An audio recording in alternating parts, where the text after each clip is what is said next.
Welcome back to Wilmington's Morning News. It's great to have you here on this Wednesday edition. 910-763-4000 is our studio hotline. As we track a lot of busy news ongoing this week, we will try again take two up in Washington, D.C., as yesterday House Speaker Jim Jordan officially came to the House floor for vote in his bid to be the next Speaker of the United States House of Representatives. That vote unsuccessful for Jim Jordan. He fell about 20 votes short of the prerequisite 217 needed for him to secure the speakership. I'd like to welcome to our airwaves this morning political commentator and host of the Grassroots Truthcast podcast, Gene Valentino. Gene, good morning to you. Nice to get connected this morning. This is a pretty rough situation unfolding in D.C. The House will apparently be back around noon today to try again. What's the latest that you're tracking?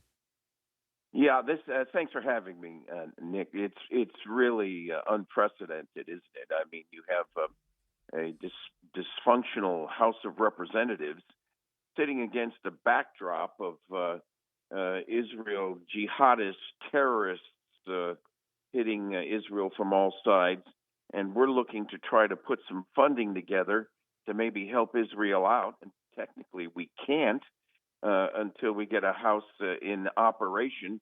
And here we are talking about Europe and Israel and places abroad over the pond, and we can't get our darn border sealed up to the south of us, which now has close to 200 known terrorists that have gone missing and leaked through the border from ungodly parts unknown that don't make sense.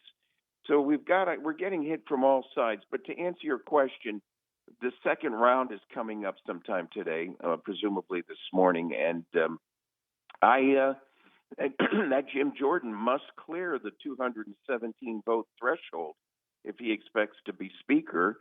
I was going to be happy with either Jordan or Scalise. I mean, I could be happy with either of them based on what their role needs to be and their good performance over the years prior to this point in time.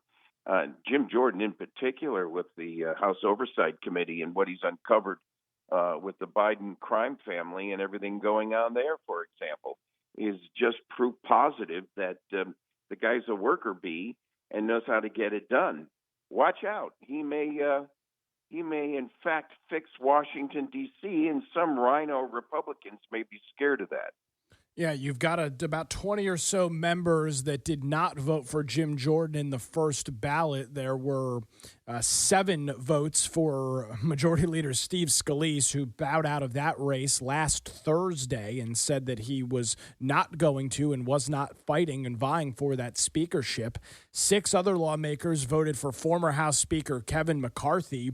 3 New York Republicans voted for former Representative and former New York gubernatorial candidate Lee Zeldin, and then kind of a shotgun approach, votes for Tom Cole, Tom Emmer, Mike Garcia, Thomas Massey, and a couple of others. I guess the question this morning, Gene, is what does Jim Jordan have to do to convince at least 17 or so of these Republicans to come across and support him for speakership? Well, our constitutional republic and the democratic process in particular is messy at times, and we're witnessing it on live TV, as they say. It's messy, it's deliberative, and it's painful. And it was meant to be by our founding fathers to ensure that we vet exactly what it is the people want, not the select few, but what the people want. You know, Nick, this whole process is involving rules in the House, rules that were established by Kevin McCarthy to accommodate Congressman Matt Gaetz, saying, okay, Matt, if you want any one congressman to step up to oust me, go for it.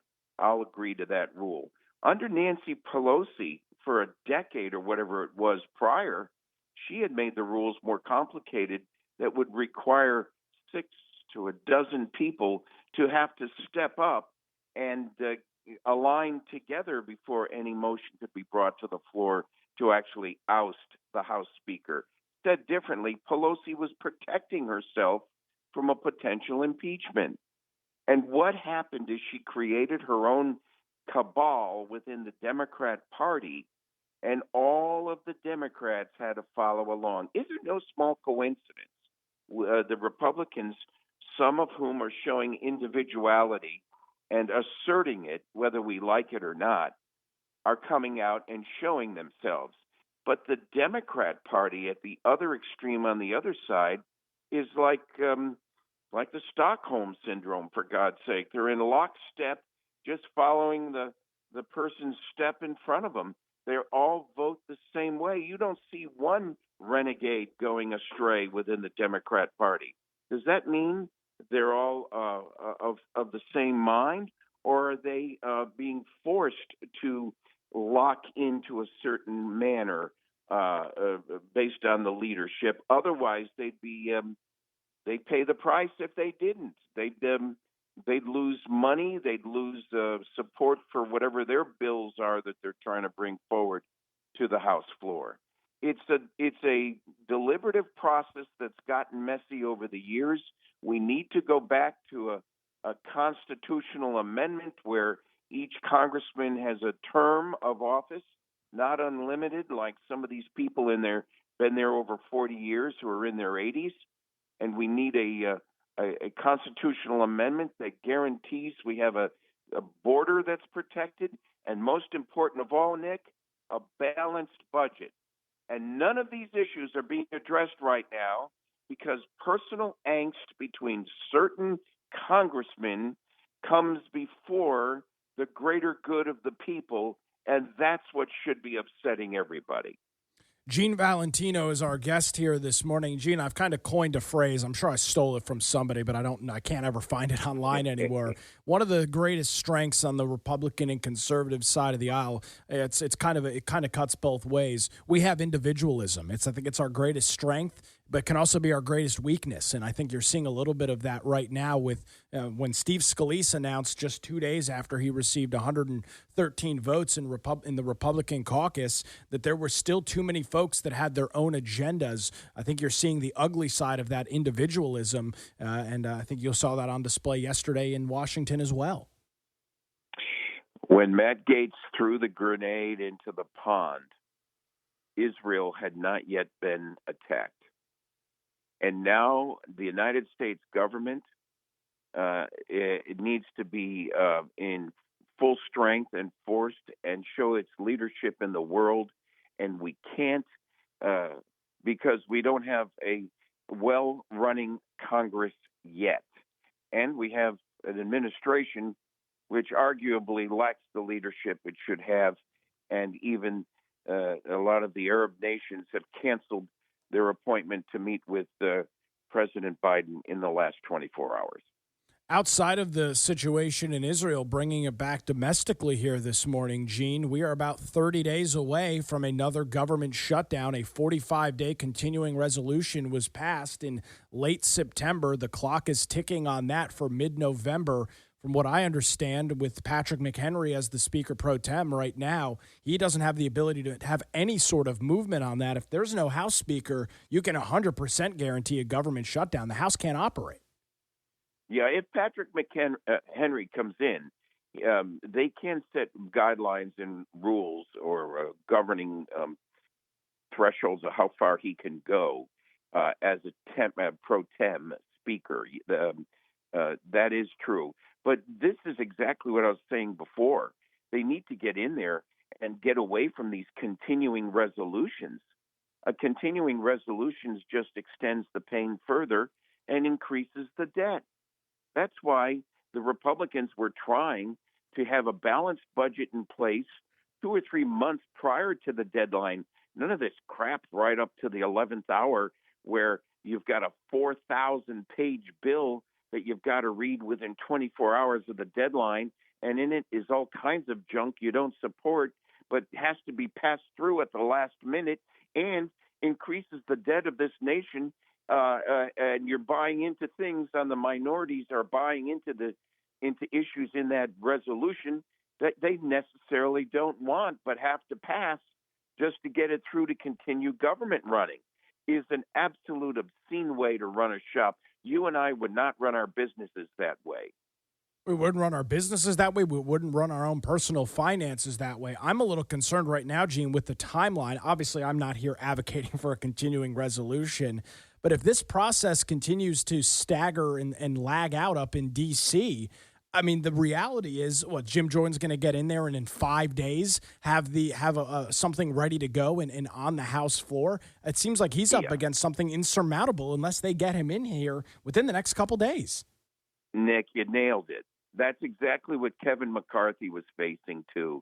He promised as much as he could to his fellow legislators, and he got as much done as he could before Matt Gaetz ousted him with the 8 renegades. But what the real issue is half a loaf was better than no loaf.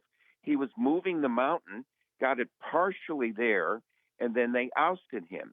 I fear now that with whoever the speaker is, we're going to have a continuing resolution. It will increase debt. It'll be a patch on the tire, the kicking of the can further down the road, and it will require a new House leader to put into motion an amendment to the Constitution, if not a strong bill that guarantees the United States citizens will have a balanced budget. We should do, in my businesses, I had a budget deliberation process 3 months prior to the next fiscal year. We did it when I was an elected official as well as county commissioner. The fiscal year was January 1st. In July and August of the prior, we would have the department heads and division heads assessing where they are on their existing budget and putting plans together for the next year's budget. We then started meeting in August and September to fine-tuning it. By September, October, we were deliberating over and fine-tuning the budget for the next fiscal year. And by November 1st, we voted in a budget mandated by our Constitution in the state of Florida and in the charter of the county. We mandated a budget into place November 1st, December 1st for January 1st fiscal year. Why cannot the federal government do the same thing? It's a $1 million question. Gene Valentino is our guest here this morning. Gene, hang on the line for me if you would. I want to grab a quick break and continue this about balancing this budget. And you mentioned term limits as well. You're listening to Nick Craig and Wilmington's Morning News. 8:23, welcome back to Wilmington's Morning News. Our guest this morning is Gene Valentino. He is a political commentator. He's also the host of the Truthcast podcast. We're talking about all of the ongoings up in Washington, D.C. as the House will gavel in some point early today to once again decide who their next House Speaker is going to be. Jim Jordan losing his first bid yesterday by about 20 votes. Gene, there's a larger problem here, though. Of course, we're talking about what's going on right now. This is a problem that has been created by Republicans and Democrats over the last 30 or 40 years. How do we start steering the ship in the right direction?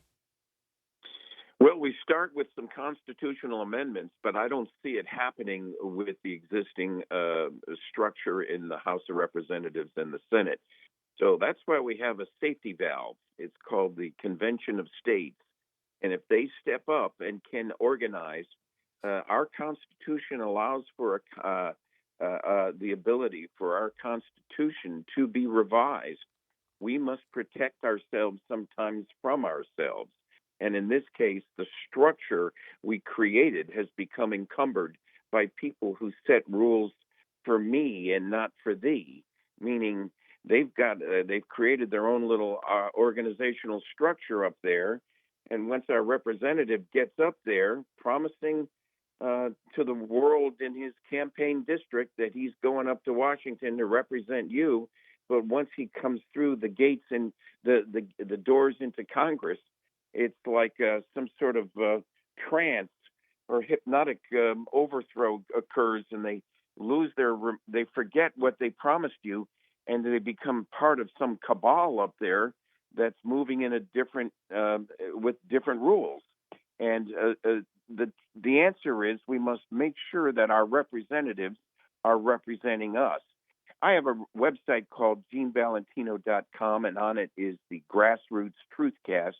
And at the top, I proposed a second Bill of Rights. We've got the first Bill of Rights, which is the first 10 amendments to the Constitution. But just for yucks and giggles, I put out there Gene's second Bill of Rights, and in it are 11 amendments I proposed to the Constitution. One of them is a balanced budget. One of them addresses the border. One of them defines who an American citizen is. One defines term limits for congressmen, senators, and presidents. And all of this is in place as talking points for us to deliberate back and forth. Nick, I'd ask the folks listening to go to GeneValentino.com and check it out and give me your 2 cents. No hard, fast rule on my opinion in that area. It's just a portal to get people talking and thinking about this. We must change some of these rules that in the way our House of Representatives works and our Senate works. If we expect this constitutional republic to continue to represent all of us. Today's problem is the eight renegades on the Republican Party throwing a grenade into the pond, and we're left with confusion you started the conversation with regarding the House Speaker. But it sits against a backdrop of some other issues in the way our government is structured right now. No question about it. Gene, real quick, before we let you go, you think Jim Jordan ends up getting the votes to become the House Speaker, or do we go back to the drawing floor again? I hope it's today. If it's not today, you want to throw a grenade in the pond, put Donald Trump in there for a temporary period of time. He's the only one. He's the only one who's no one's talking about that's proven to know how to get things done when he was in office. Whether you like him or not, you got to admit, and that's another thing. We've got to get away from this. I like the guy, don't like the guy. When I was an elected official, I knew some people who didn't like me, but they voted for me because they knew I'd get some stuff done for them. That's what we got to think about in terms of whoever we're voting for. Yeah, too much cult of personality, too much personal agendas and preferences on things. Gene Valentino is our guest here this morning. Gene, thanks for the insight. Appreciate the time. Looking forward to catching up again soon. That Nick Craig, he's a cool dude, folks. I like this guy. Thanks, Gene. Greatly appreciated. Gene Valentino, our guest here this morning, talking about the ongoings up in Washington, D.C.